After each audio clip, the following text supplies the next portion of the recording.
A huge Air Force cargo plane brought the probe from Colorado, where workers at Lockheed Martin assembled the spacecraft U of A scientists designed and added instruments built in Tucson. Crews eased the container protecting the probe out of the plane and onto a trailer. Now the probe is in a special clean room where technicians are prepping it for the rocket ride to an asteroid named Bennu. Here in Tucson, Ed Bayshore is second in charge of the program. One of the early astronauts said, well, how'd you like to be sitting on tons of high explosives supplied by the low bidder?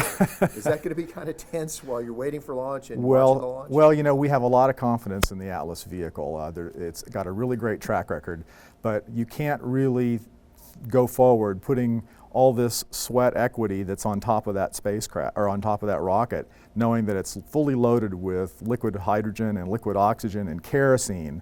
That's a highly explosive combination. It has to be in order to provide all that energy to get the spacecraft on its way to Bennu.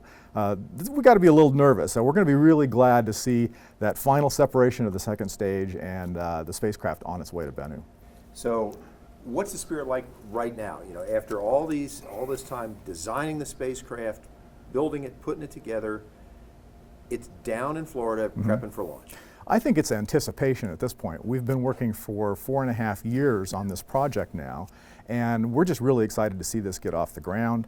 That whole process of design and formulation and construction is just about over with, and we're going to be flying a spacecraft within 30 days after launch. It will take Osiris Rex about 2 years to get to Bennu. It will orbit the asteroid for about a year, sending scientists information that should help them understand what could keep Bennu in a stable orbit or throw it off course, maybe towards Earth.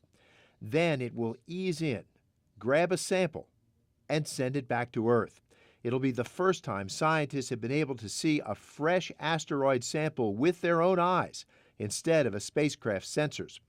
The project is expected to launch about $200 million into our local economy, a lot of it from scientists who will come from all over the world. What's the atmosphere going to be like in here when this is chock full of scientists watching that data come in? Well, it's either going to be really quiet with everybody's head down trying to get their work processed, get their work done, or it's going to be pandemonium when new information comes in and tells us something really exciting and interesting about Bennu.